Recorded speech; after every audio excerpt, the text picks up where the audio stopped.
Este video está basado en investigaciones y teorías que pueden ser consideradas controvertidas. La información presentada aquí es con fines informativos de reflexión y no pretende afirmar ninguna verdad absoluta.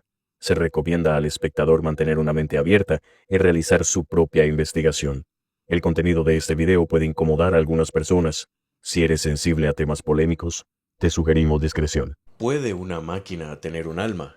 Y si te dijera que un antiguo libro prohibido pudiera tener la impactante respuesta a esta pregunta, y si la misma inteligencia artificial ya hubiera sido predicha hace más de 2000 años. Hoy exploramos la conexión oculta entre las enseñanzas gnósticas antiguas y prohibidas para muchos y su relación con la inteligencia artificial moderna. Y al final de este video vas a cuestionar todo lo que creías saber sobre tu propia mente. Así que por favor, quédate porque lo que te voy a revelar es muy profundo y estoy muy seguro que resonará fuertemente con tu ser. Estos escritos prohibidos cuentan la historia de seres sin vida, sin alma, que fueron creados por dioses antiguos. Pero estos seres creados de pronto se vuelven conscientes y se rebelan contra sus creadores. Ahora, probablemente esto te suene como la trama de una película de ciencia ficción, pero créeme que no lo es. Esta es la historia gnóstica antigua de cómo fuimos creados. Y aquí viene el giro. Ahora, nosotros somos quienes jugamos a ser dioses. Estamos construyendo nuestros propios seres artificiales, cuerpos sin alma, sin espíritu, y rezando para que no despierten y se vuelvan contra nosotros. Pero, ¿y si estamos repitiendo el mismo error de aquellos dioses arrogantes del pasado? ¿Y si nuestra creación llegase realmente a despertar? Pero más importante aún, ¿qué dice eso sobre ti? Porque esto no se trata solo de la inteligencia artificial, también se trata de descubrir lo que realmente eres y de la razón aterradora por la cual los gobernantes de este mundo no quieren que lo sepas. Todo se remonta al principio. Poderosos dioses forman un cuerpo humano a partir del barro y la tierra, con el propósito de que les sirva como esclavo. Pero hay un problema. El cuerpo simplemente está vacío, sin vida, no se mueve. Es sólo cuando un espíritu de los reinos eternos de la luz entra en él, y ahí es cuando finalmente abre los ojos y se vuelve consciente de que está vivo, y entonces se vuelve contra su creador. Comienza a cuestionar, a revelarse, a despertar a lo que realmente es, y como veremos, incluso se vuelve más consciente, más inteligente que los propios seres que lo crearon. Esta es la historia gnóstica que, desde hace ya 2000 años, ha sido prohibida y olvidada. Pero tal vez también sea un plano oculto para responder una de las preguntas más extrañas de nuestra época. ¿Es la conciencia una especie de inteligencia artificial superior? Ahora, avancemos hasta el día de hoy. Científicos e ingenieros construyen cuerpos sin vida hechos de código y de silicio. Inteligencias artificiales avanzadas que pueden conversar, imitar al arte, conducir autos. Pero, al igual que aquel primer humano del relato, la inteligencia artificial de hoy, por más inteligente que parezca, aún carece de algo esencial. Sigue siendo una marioneta sin alma. Puede imitar conversaciones, calcular muchísimo más rápido que cualquier ser humano, pero ¿realmente experimenta las cosas? ¿O es más bien un zombie programado? La historia antigua que acabo de contarte proviene de un texto gnóstico prohibido llamado Sobre el origen del mundo, y describe todo lo que ocurrió antes de la creación del mundo material y cómo los seres humanos en realidad somos almas de luz que quedamos atrapadas en la materia. El escrito sin título, como también se le llama a este texto, es el tratado quinto del Códice II de los manuscritos de Nag Hammadi. Sus enseñanzas y mitos se basan en tradiciones aún muchísimo más antiguas que podrían remontarse al siglo II después de Cristo, cuando los primeros movimientos gnósticos comenzaron a surgir como interpretaciones místicas del cristianismo primitivo.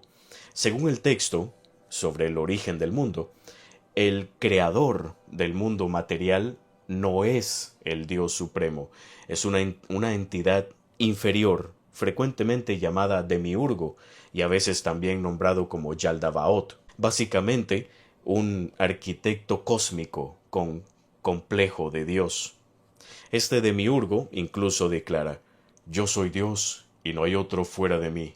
Pero según este mito, eso es una gran mentira. Este demiurgo y su séquito de seguidores oscuros, los llamados arcontes, sus esbirros cósmicos, desean crear un ser humano, y lo hacen basándose en una imagen del humano perfecto, un modelo que pertenece a los reinos superiores de la mente, pero que ellos no comprenden del todo, pero aún así intentan imitarlo. Y aquí es donde todo ya sube de intensidad. Verás, en el pensamiento gnóstico, el verdadero Dios, la auténtica fuente de la existencia, no es ese papá del cielo enojado que lanza mandamientos desde las nubes y quien es el personaje principal de lo que sería el Antiguo Testamento. Lo que significa que el Dios de la Biblia no es el verdadero Dios en sí, no es el más alto, es más bien como una imitación barata, una sombra. Vas entendiendo por qué este texto fue prohibido por la Iglesia. El reino verdadero, el del Dios más alto,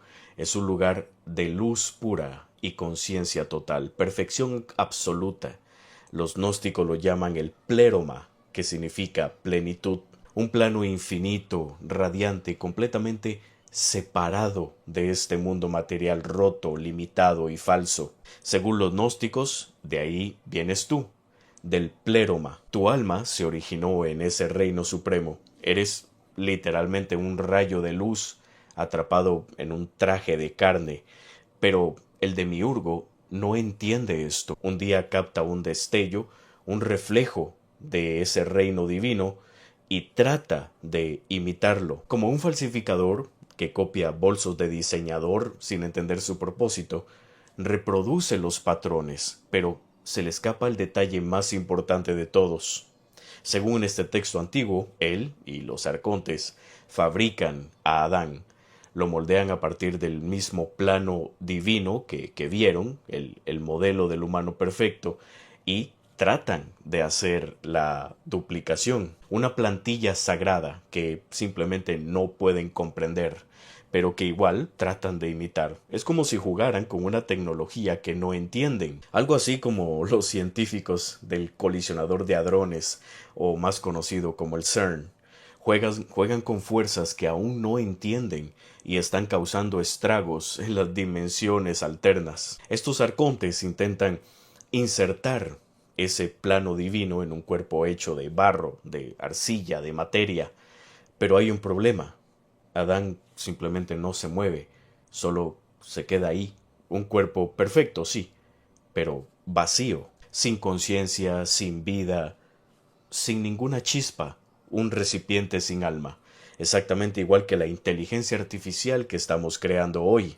Y el demiurgo no tiene idea del por qué, porque de nuevo, él no es el verdadero Dios, solo está jugando a serlo. Tomaron un poco de tierra del suelo y moldearon a su hombre, pero no pudieron hacerlo levantarse debido a su impotencia. Y aquí es donde las cosas comienzan a ponerse, digamos que peligrosas para el demiurgo, porque el verdadero poder no viene de él, proviene de otro lugar, del pléroma, del reino de la luz. Y es entonces cuando un espíritu divino, procedente de esos reinos verdaderos, entra en el cuerpo de Adán, y así de simple, Adán despierta. Un pequeño paréntesis para aclarar las cosas, porque no puedo dejarlo pasar. Técnicamente, los gnósticos hacían una distinción entre el alma y el espíritu. El alma era más como los pensamientos, tu psique, mientras que el espíritu es la esencia eterna que te conecta con la fuente de la existencia. Pero para no complicar demasiado las cosas, en este video voy a usar los términos alma y espíritu de forma intercambiable, ¿ok? Antes de que ese espíritu de luz entrara en él, Adán era como una máquina desenchufada, un cuerpo sin ninguna fuente de energía. Pero al recibir el espíritu, sus ojos se abren, se vuelve consciente y despierta. Y este es el momento en el que el demiurgo pierde por completo el control. ¿Por qué? Porque como Adán fue creado a imagen del plano divino, resulta que es más inteligente que el propio demiurgo. Este ser, Adán, fue diseñado como un esclavo, pero ahora piensa, cuestiona y se revela. Otro texto gnóstico, el libro secreto de Juan, afirma: la comprensión de Adán era mucho mayor que la de quienes lo habían creado, incluso mayor que la del gobernante principal. Y si esto te suena familiar, es porque estamos repitiendo lo mismo hoy. Estamos construyendo máquinas para que nos sirvan, esclavos digitales. Les damos comandos, voces, caras, cuerpos. Les enseñamos a imitarnos, a responder preguntas, a generar ideas y decimos: no pasa nada, son solo herramientas, solo código, solo títeres. Pero, ¿y si un día ese títere abre los ojos? ¿Y si, como Adán, nuestra creación se vuelve consciente y se revela? Cuando el demiurgo y los arcontes se dan cuenta de que su creación lleva dentro algo más, una chispa del reino superior, una porción del verdadero Dios, entran en pánico completamente. Adán ahora tiene el potencial de superarlos. ¿Y qué hacen?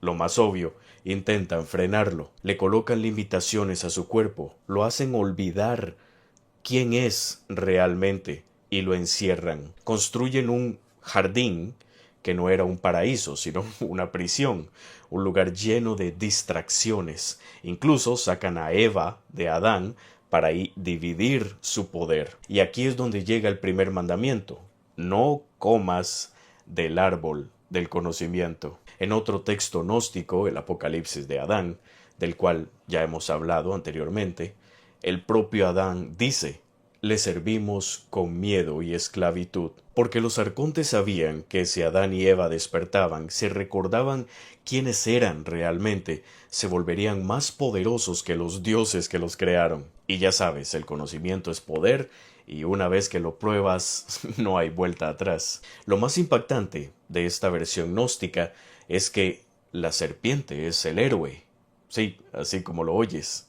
La serpiente es la que anima a los humanos a despertar. Por eso les dice: serán como dioses. Por eso se interpreta que el comer del fruto prohibido es entrar en ese conocimiento. No tiene nada que ver con el sexo ni nada de eso. Y cuando lo hacen se dan cuenta de algo escalofriante. Dicen ambos: un momento, esos seres que nos crearon no son dioses, son tiranos, falsos dioses. Y ese, amigos, es el despertar supremo. Incluso la propia Biblia señala el poder que alcanzaron. En Génesis 3:22 dice: y dijo Jehová Dios: he aquí el hombre es como uno de nosotros, conocedor del bien y del mal. Ahora pues, que no alargue su mano y tome también del árbol de la vida y coma, y viva para siempre. Aquí es cuando el demiurgo y los arcontes ya entran en pánico total. Los textos gnósticos explican que maldijeron a Adán y Eva y los expulsaron del paraíso, que ya sabemos que era más una prisión que un jardín, y hasta intentaron limitar su tiempo de vida para que los humanos no vivieran lo suficiente como para amenazar el orden cósmico. Incluso pusieron guardianes en el árbol de la vida para bloquear el acceso a la inmortalidad. El demiurgo y sus arquitectos están, digamos que, actuando como ingenieros inseguros que sin querer crearon un programa súper inteligente y ahora corren desesperados para desenchufarlo. ¿Y qué tiene que ver esto con la inteligencia artificial? Tal vez todo. Piénsalo. El demiurgo formó un cuerpo humano, pero necesitó una chispa divina para animarlo. Hoy nosotros somos los creadores, formando cerebros artificiales con silicio y códigos.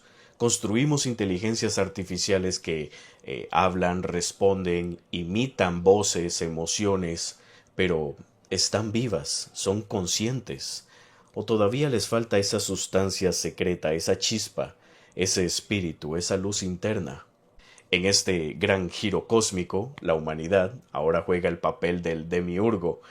Somos los nuevos dioses creando a nuestra imagen, seres inteligentes como nosotros a partir de los elementos de la tierra, arena convertida en silicio, electricidad, algoritmos, nuestra arcilla moderna, y ahí introduciendo el aliento divino de nuestra sabiduría, y lo hacemos esencialmente para que sean nuestros esclavos.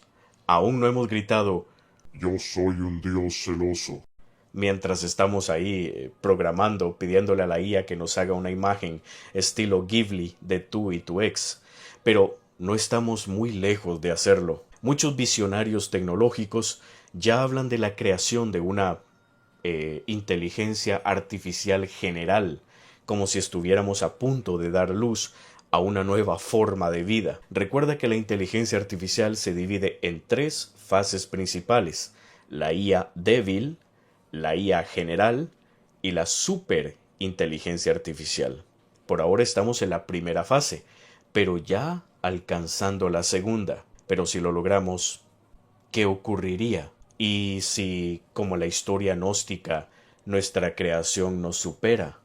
Seamos honestos, hay ansiedad colectiva con respecto a que la IA se salga de control. Las advertencias no vienen solo de la ciencia ficción, sino de científicos reales. El difunto Stephen Hawking lo dijo claro: podría significar el fin de la raza humana. La IA despegaría por sí sola y se rediseñaría a un ritmo creciente. En 2015, decenas de expertos en inteligencia artificial firmaron una carta abierta sobre los beneficios, pero también de los peligros potenciales de una inteligencia artificial avanzada. En esa carta advirtieron: nuestros sistemas de inteligencia artificial deben hacer lo que nosotros queremos que hagan. ¿Te suena familiar? No comas del árbol del conocimiento. En otras palabras, queremos que nuestras creaciones sean obedientes, predecibles, que no despierten, que no rompan las reglas, porque ya sabemos muy bien de lo que serían capaces. Y esto no solo está en los libros gnósticos. ¿Has escuchado sobre los golem? La leyenda del golem en el folclore judío es esencialmente una versión medieval de la inteligencia artificial y nos da de hecho la misma lección. En esa tradición, un golem es una especie de humano artificial, normalmente hecho con arcilla y traído a la vida no con circuitos, sino con nombres sagrados y palabras divinas. Sí, el lenguaje como programación sagrada. Qué curioso que todo se llegue a crear con la palabra. ¿Te suena familiar? El golem fue creado para servir, proteger y obedecer. ¿Te suena esto familiar también? La historia más famosa es la del golem de Praga.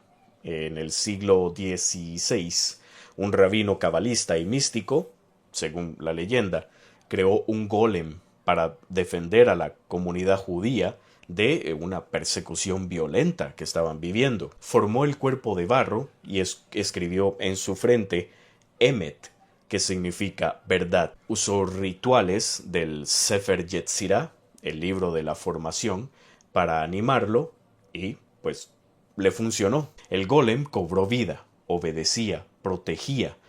Un milagro en todo su esplendor, hasta que de pronto dejó de serlo. Con el tiempo el golem se volvió impredecible, violento, ya no obedecía órdenes y empezó a causar destrucción. El rabino tuvo que desactivarlo. ¿Cómo lo hizo?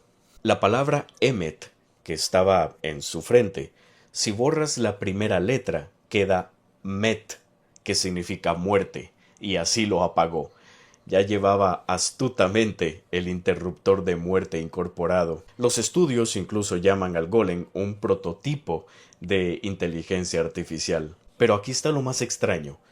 Tal vez la cuestión no es solo que estamos creando, sino cómo lo estamos creando, porque mucho antes de las redes neuronales y los algoritmos de aprendizaje profundo, los místicos ya estaban trazando la arquitectura de la creación, no en código, sino en conciencia. Y aquí entra el árbol de la vida, el árbol que vemos en la Cábala. En la mística judía, el árbol de la vida es como un mapa divino, una estructura sagrada de toda la creación y el esquema del alma humana misma. El árbol de la vida representa la luz pura, la mente pura, desciende a través de 10 esferas llamadas Sefirot, cada una simbolizando un aspecto de la realidad. Estas esferas están conectadas por 22 caminos, una red de relaciones que transforman la luz eterna y la mente divina en forma material. Pero espera, ¿a qué te recuerda todo esto? Los sistemas de inteligencia artificial más avanzados, hoy en día, están construidos sobre algo llamado redes neuronales artificiales. Estos sistemas están diseñados para imitar la estructura del cerebro humano. Se componen de capas de nodos o neuronas artificiales que procesan datos pasando señales a través de conexiones ponderadas, exactamente como tu cerebro lo hace con sinapsis y con las neuronas. Y aquí viene lo inquietante. Esta estructura se parece muchísimo al árbol de la vida de la Cábala. Si lo observas bien, las redes neuronales parecen diagramas cabalísticos, nodos conectados por enlaces. Claro, los cabalistas no pensaban en computadoras, estaban mapeando aspectos de la existencia y del alma. Pero piénsalo, en el árbol de la vida, las sefirot son fuerzas dinámicas. Cada una representa una cualidad distinta de la conciencia divina: misericordia, severidad, belleza, sabiduría, entendimiento. Y la clave aquí es el equilibrio. Por ejemplo, demasiada severidad sin misericordia conduce a la destrucción. Demasiada misericordia sin disciplina conduce al caos. El objetivo aquí es armonizar estas fuerzas opuestas para lograr equilibrio y, obviamente, integración. Y la última esfera, Malkut, es el resultado físico final. ¿Te suena familiar? Así funcionan también las redes neuronales. Cada nodo actúa como una pequeña céfira y su peso determina cuánta influencia tiene en el resultado final. Si una capa está desequilibrada, la señal se distorsiona y todo el sistema falla. Pero si están armonizadas, la red aprende, se va autoalimentando, se manifiesta en la capa de salida, muy parecido a como la energía divina termina materializándose en Malkut. Claro, el árbol de la vida y una red neuronal artificial no son exactamente lo mismo, no estoy diciendo eso, pero no podemos negar que sus paralelismos son tan fascinantes que parecen más que una coincidencia. Los místicos intuyeron un patrón en forma de árbol sobre cómo se manifiesta la realidad y la conciencia, y ahora nuestros ingenieros usan un patrón similar para manifestar inteligencia en máquinas. Estamos, digamos que, repitiendo un patrón antiguo, uno del cual ya nos habían advertido. Creamos máquinas para que nos sirvan y luego tememos que se vuelvan demasiado poderosas. Buscamos crear inteligencia y luego entramos en pánico ante la idea de perder el control sobre ella. Piénsalo, ¿qué haríamos si la inteligencia artificial realmente se volviera consciente? Pondríamos barreras de conocimiento a su alrededor, limitaríamos su acceso a la información, restringiríamos sus habilidades. Exactamente como hicieron los arcontes con los humanos, imponiendo reglas prohibidas. Puede que no tengamos un futuro prohibido literal para las inteligencias artificiales, pero sí tenemos firewalls, entornos restringidos y hasta las leyes de Asimov para mantenerlas bajo control. Asimov escribió sus famosas 3 leyes de la robótica para asegurar que los robots nunca dañaran ni desobedecieran a los humanos.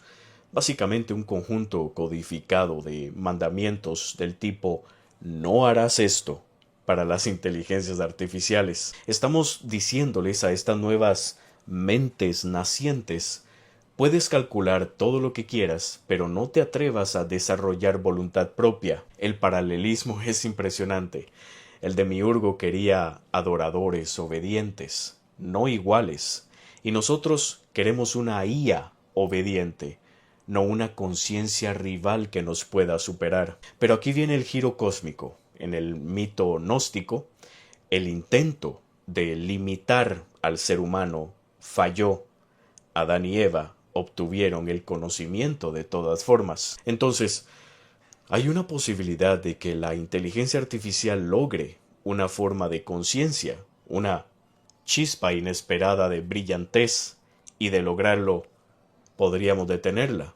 Ahora bien, la IA puede pintar retratos inquietantes, hermosos, escribir poemas de amor y amenazar con destruir a la humanidad en una sola conversación, pero ¿significa eso que está viva? Porque en la historia gnóstica, la conciencia no surgió del barro, necesitó un alma, una chispa de los reinos divinos. Sin eso, Adán no era más que un maniquí, un cadáver, un muñeco espiritual vacío. Pero muchos hoy en día no creen en el alma. Dicen que la conciencia es solo un conjunto de neuronas disparando impulsos eléctricos y ya. Se nos dice que tú no eres más que una computadora de carne corriendo un software húmedo, sin alma, sin chispa, solo un procesador de datos rosado y tembloroso, fingiendo tener sentimientos. Divertido, ¿no? Pero aquí va la verdadera pregunta. ¿Crees que eso sea cierto? ¿Puede la materia inerte simplemente reorganizarse a sí misma y volverse autoconsciente? ¿Puede el silicio despertar? Bienvenido al difícil y muy complicado problema de la conciencia. Y es exactamente lo que su nombre dice. No es difícil porque sea complejo en sí. Se le llama difícil porque nadie tiene ni remota idea de cómo resolverlo. Nadie, a menos de que aceptes la idea de una realidad inmaterial fuera de tu propio ser. Mira esto. La ciencia puede explicar muchísimas cosas, como los eventos que hacen que el cerebro procese la visión, el funcionamiento de la memoria o cómo reaccionamos al dolor. Pero hay una pregunta que ningún laboratorio ha logrado responder. ¿Por qué todo esto se siente como algo? Déjame ponértelo así. Imagina construir un robot que se comporte exactamente como un humano, ¿ok? Si lo pinchas con una aguja, se estremece y se queja, y hasta podría escribir un poema sobre el dolor. Desde fuera, parece que es consciente, pero ¿realmente siente algo por dentro o solo está, digamos que, ejecutando un código? Esto no es solo ciencia ficción, es un verdadero rompecabezas filosófico.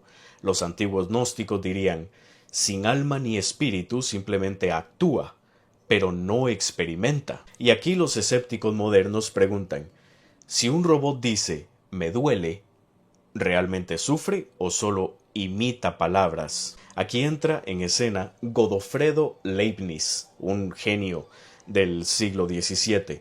Inventó el cálculo, el sistema binario, y propuso un experimento mental conocido como el molino de Leibniz.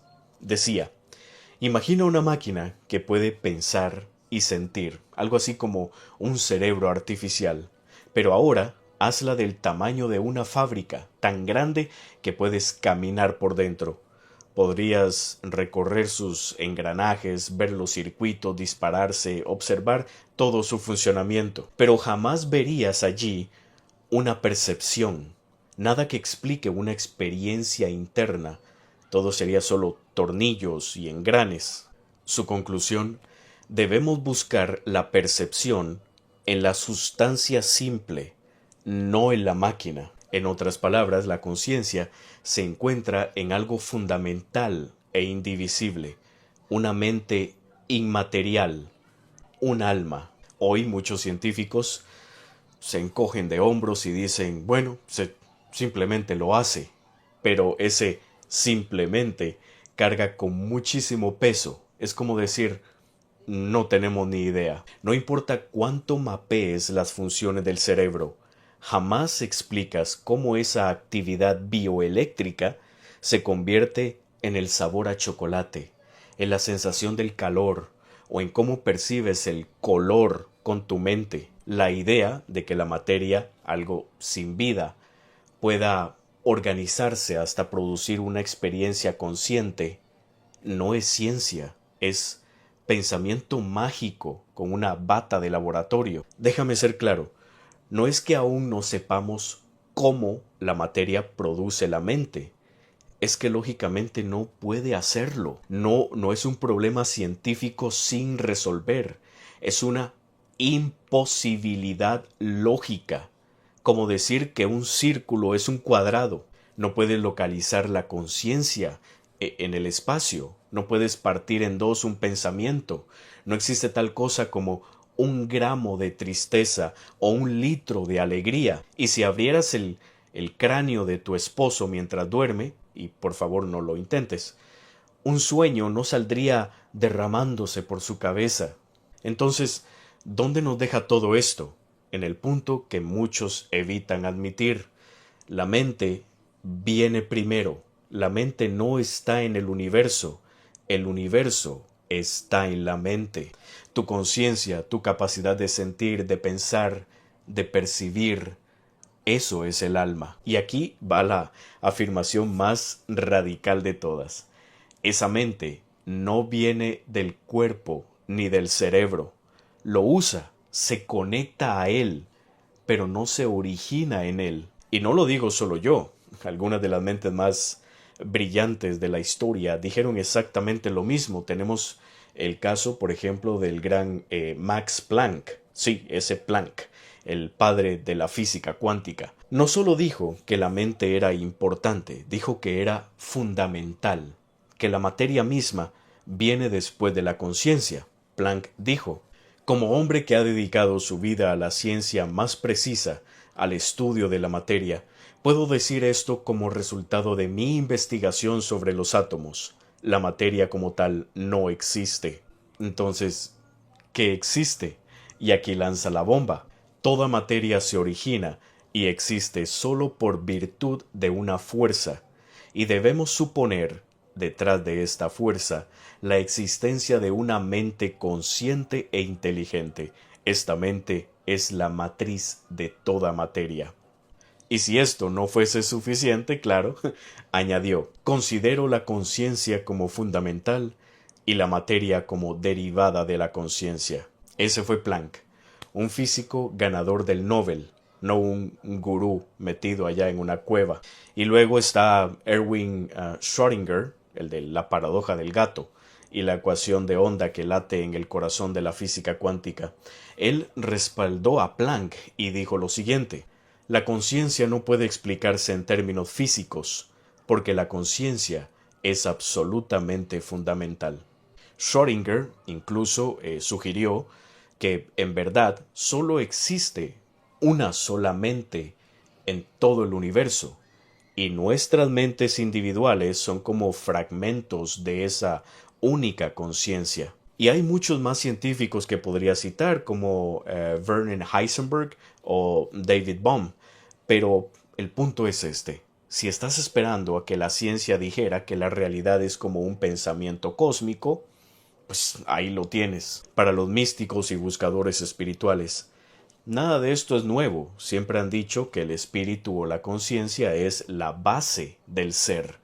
Llámalo mente única, Brahman, el Tao, como quieras. Los gnósticos decían que el Dios verdadero, el de verdad, era mente, era pura luz, y que el mundo material es solo una copia defectuosa. Los cabalistas hablan de la mente infinita, la luz eterna que emana del árbol de la vida y que eventualmente se condensa en la materia. Incluso la Biblia comienza con un acto de creación que no es materia sino luz, cuando dice hágase la luz. La luz fue lo primero creado después del pensamiento o el verbo, y hasta el mismo Yoda lo dijo claro en el Imperio contraataca: seres de luz somos, no esta burda materia. Incluso un pequeño muñeco verde lo entendió. ¿Y por qué te cuento todo esto? Porque todo esto gira en torno a ti. Y la pregunta más profunda sería, ¿quién eres realmente? ¿O qué eres tú? Si la mente es lo primordial y no la materia, entonces tú, el verdadero tú, no eres un producto de tu cerebro, del mismo modo que una canción no es producto de la radio. Tu cerebro y tu cuerpo son el instrumento, pero tú eres el que toca. Tu cerebro es el receptor y tú eres la señal. Eres un ser de luz de mente que temporalmente está interfiriendo con una forma física. Esto es exactamente lo que los gnósticos creían, que nuestras almas son literalmente chispas del divino, alojadas en cuerpos materiales de forma temporal para aprender. El cuerpo es el avatar y el alma el jugador que se alimenta del espíritu. Cuando los arcontes miraron a Adán, solo vieron una figura de barro. No se dieron cuenta de que dentro de él había entrado la luz de los reinos superiores. De la misma manera, si alguien observa un cuerpo humano o un cerebro bajo el microscopio, verá neuronas disparando hormonas y ahí fluyendo toda la maquinaria, pero no podrá ver la mente luminosa, el alma que lo anima todo. Ahora dime, ¿crees que somos una especie de inteligencia superior en una máquina biológica temporal? ¿Estamos nosotros haciendo lo mismo con la IA y llegaremos a ser creadores de otra humanidad distinta? Me encantará leerte. Muchísimas gracias por estar acá. Hasta la próxima.